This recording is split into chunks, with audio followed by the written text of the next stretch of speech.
Assalamu alaikum everyone. This is Shama Farag. I'm a local writer here in Seattle area. Today I'm gonna do a read aloud to you from the new book, Mrs. Z's Substitute. The book has a collection of 11 short stories, and illustration is done by little illustrators who sent me their illustrations. And let's get started. Today I'm gonna read to you Quarantined. The book has 11 different short stories.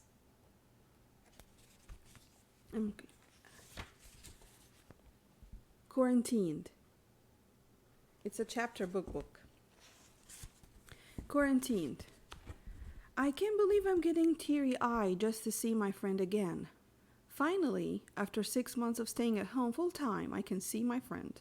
Although we are wearing our masks, it's still great.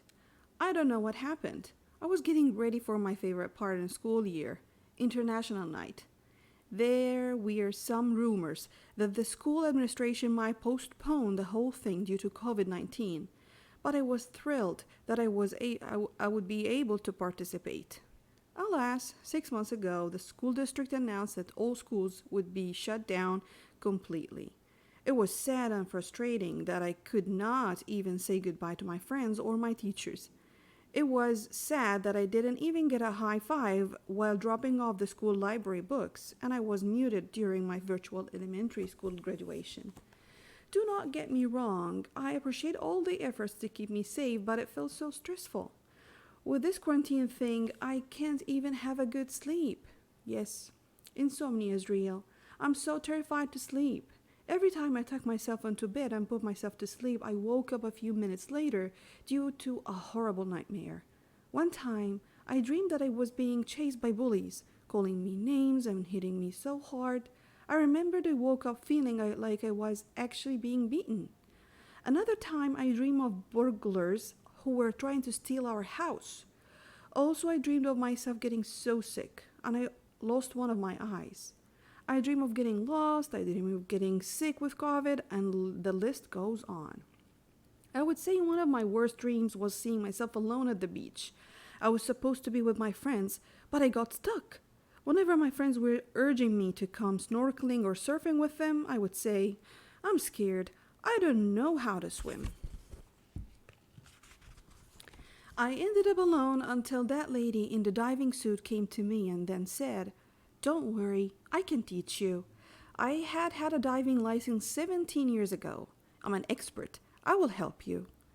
I hesitated for a second, then I followed her. She told me two essential tips. First, trust the water and leave your body to float. If you're scared, you will sink. This one was a piece of fantastic advice that I applied immediately, and I couldn't believe seeing myself floating without her hands holding me. The second tip was to use my legs as fish fins or bird wings. That meant that I needed to push against the water to lift up myself in case if I drowned. I jumped into the sea with her. Then I followed what she did. I swam after her, then she went deeper and I followed. The feeling that I overcame my fears even once was really refreshing. Then she went deeper again and I followed. It was fine until she entered a narrow opening between two huge rocks.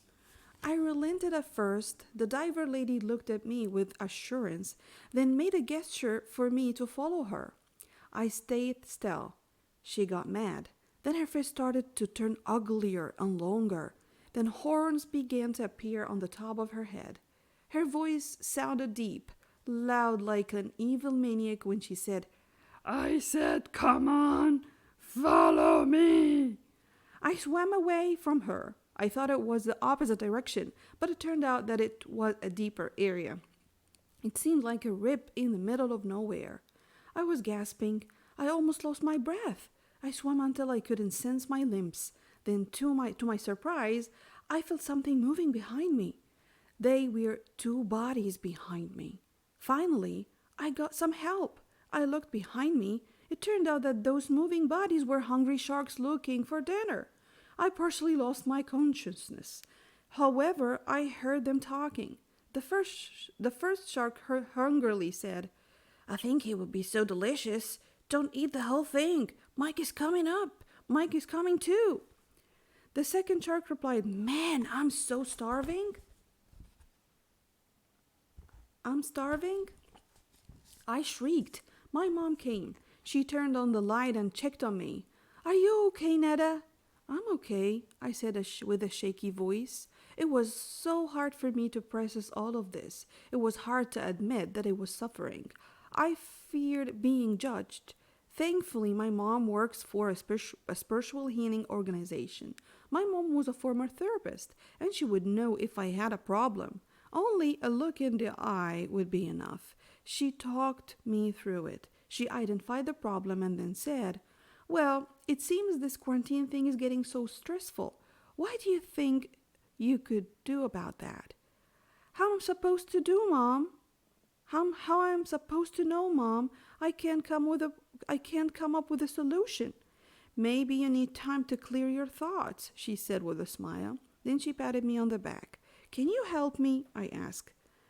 Do you want to know what I did when I had frequent nightmares once before? She inquired.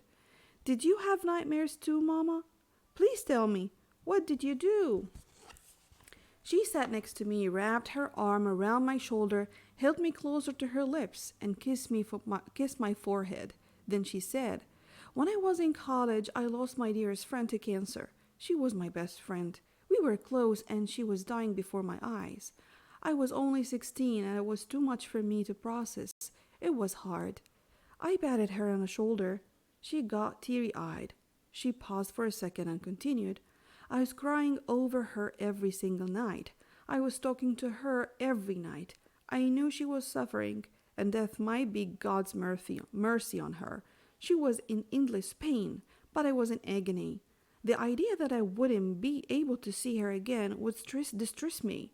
I can tell that every time her name was mentioned, I would cry for no reason.